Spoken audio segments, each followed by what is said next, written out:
మరో అంశం చూద్దాం. ఆంధ్రప్రదేశ్లో రాజకీయాలు రోజు రోజుకు వేడెక్కుతున్నాయి. వచ్చే ఎన్నికల్లో జనసేన టీడీపీ భాగస్వామ్యంగా పోటీ చేస్తుందని అంబటి రాంబాబు వ్యాఖ్యానించారని జనసేన నేత కిరణ్ రాయల్ మండిపడ్డారు. అంబటి రాంబాబు ఇష్టం వచ్చినట్లు మాట్లాడుతున్నారని ఫైర్ అయ్యారు.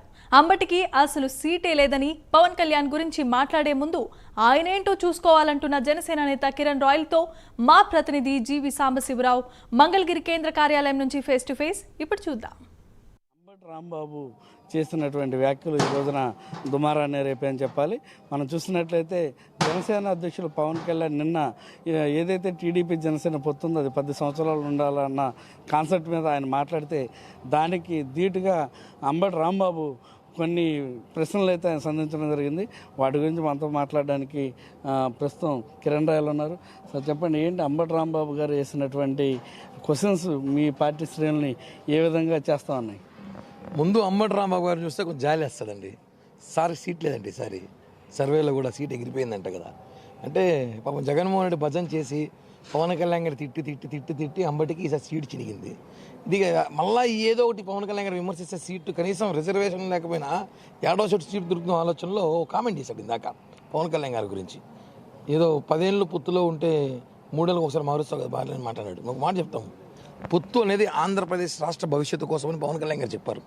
ఈ 10 ఏళ్ళు ఈ పొత్తు ఉంటే ఆంధ్రప్రదేశ్ రాష్ట్రం ఏదైతే రాజధాని ఉందో అనేక సమస్యలు ఇవన్నీ బాగుంటాయని చెప్పాం. నువ్వు దాన్ని వేరే విధంగా మాట్లాడావు.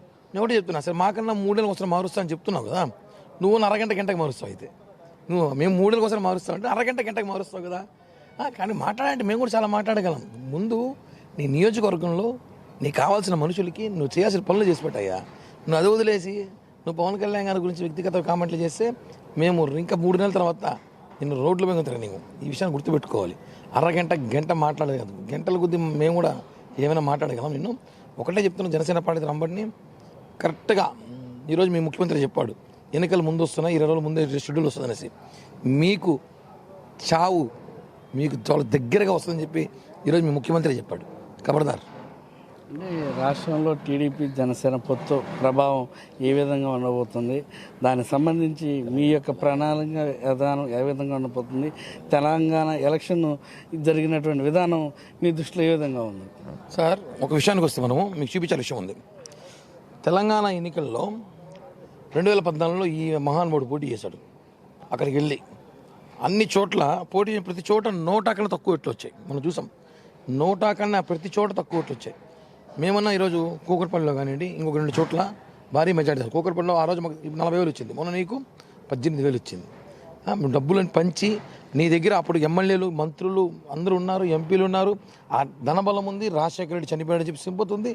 ఇన్ని ఉండే నీకు ఓట్లు మళ్ళీ తెలంగాణ ప్రజలు ఒకసారి డిసైడ్ అయ్యారు ఎవరికి ఇవ్వాలని. ఈసారి వేశారు. మీరు పోటీ చేయకుండా మాట్లాడే సిగ్గు లేకుండా పోటీ చేసి మాట్లాడు. నువ్వు పోటీ చేయకుండా ఈరోజు నువ్వు మాకు డిపాజిట్ రాలేదని మాట్లాడడం కాదు. సో పోటీ చేయి. రేపు మా ఏపీలో పోటీ చేస్తున్నావు కదా, రా చూసుకుందాం. ఏపీలో చూసుకుందారా మీరేందో మేమేందో, అప్పుడు మాట్లాడు. తర్వాత ఇదే మైకిల్ మీద. తెలంగాణలో పరిస్థితి ఏదంటే రాష్ట్ర ప్రజలు తెలుసు ముందుగానే.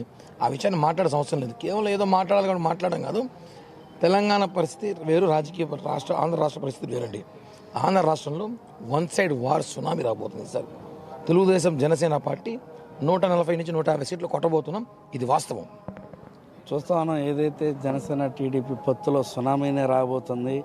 అంబటి రాంబాబుకి అయితే అసలు సీటే లేదంటూ కూడా హాట్ కామెంట్స్ అయితే కిరణ్ రాయల్ చేయడం జరిగింది. కెమెరామెన్ జగదీష్తో జీవి సాంబశివరావు.